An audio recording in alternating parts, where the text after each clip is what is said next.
at the IELTS School, and this is the second of a series of videos that we are producing for the IELTS exam.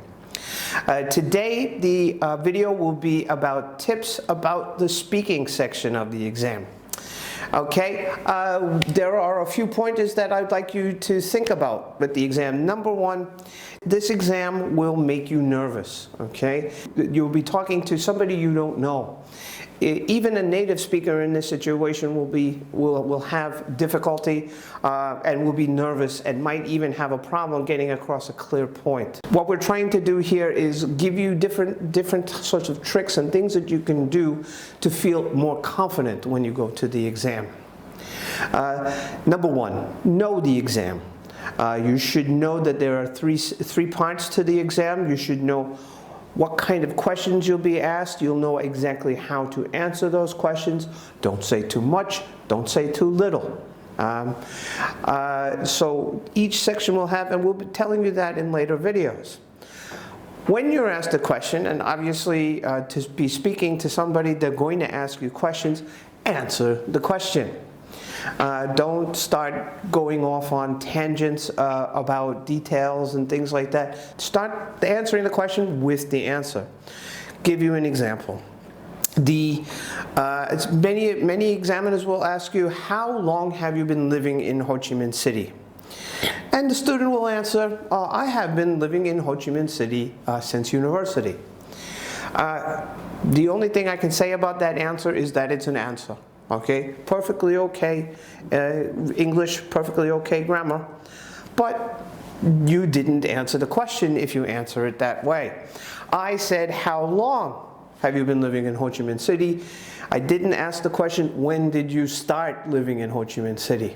So that obviously doesn't answer the question. Understand the question and answer exactly what has been asked of you. Okay. Also, this is a test of English. All right, it's not testing how smart you are or how well you know things. It's testing how well you have learned these 4 skills of the English language. Okay, what you need to do, okay, is get your ideas out. Keep them simple. All right, get them out clearly. Don't go into a complicated thing about the environment or space exploration or anything like that. Just simply answer the questions clearly and succinctly. And you should have no problem. Once you start doing complicated things, you may go off on tangents. You could lose your confidence. Okay, you end up going. Don't do that. Okay. Another problem in the exam is you may run out of ideas. Okay, so the very important thing is to keep talking.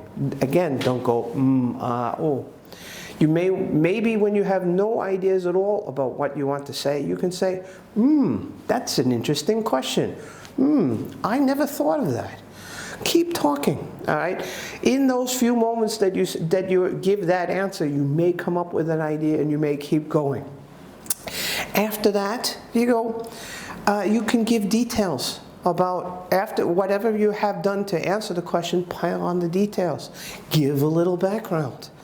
Okay, this way you just keep it going. No pauses. If you do have a pause, try to make it look like you're doing some thoughtful work while you're trying to answer the question. Also important is you need to be working all the time. You need to be studying. You need to be putting in the hard work. English is an acquired skill. It doesn't happen magically. Okay, when you do the hard work and you do all the hard work now, this hard work will pay off way down the line. All right, every dollar that you spend on English today can come back 10 times, can come back 100 times in the future, as long as you use English properly in the future. You have the sky's the limit. For the money that you pay today, it's going to come back much better than even buying a lottery ticket. Okay, and one thing I keep emphasizing again and again and again, you need to be practicing. It's not just sitting at home working hard on the books by yourself. You should be out there making friends with foreigners that you can be practicing your English with every day. You can be texting people, chatting with people. You can be doing instant messaging, reading blogs, looking at things on the internet, reading a newspaper. But the three most important words that I say about any language skill, of any of the language skills, is practice, practice, practice. I've said it before. So to sum up, know the exam, know what you have to do. Another thing you do, answer the questions. Don't mess around with repeating the question or anything like that.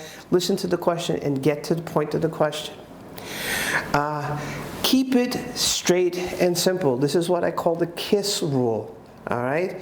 If you keep things simple, then you'll be able to get through it. You won't stumble on more complicated ideas. You won't be going, you'll be able to just carry on. You won't get nervous. Hard work, right? This is very important. Study, learn 5 new words every day. Read a newspaper. Make sure that your English is constantly improving. What you'll find down the line, it'll be improving much, much quicker if you just work hard on it every day. And then what are my 3 words I'm going to leave you with? Practice, practice, practice. It will serve you for the rest of your life.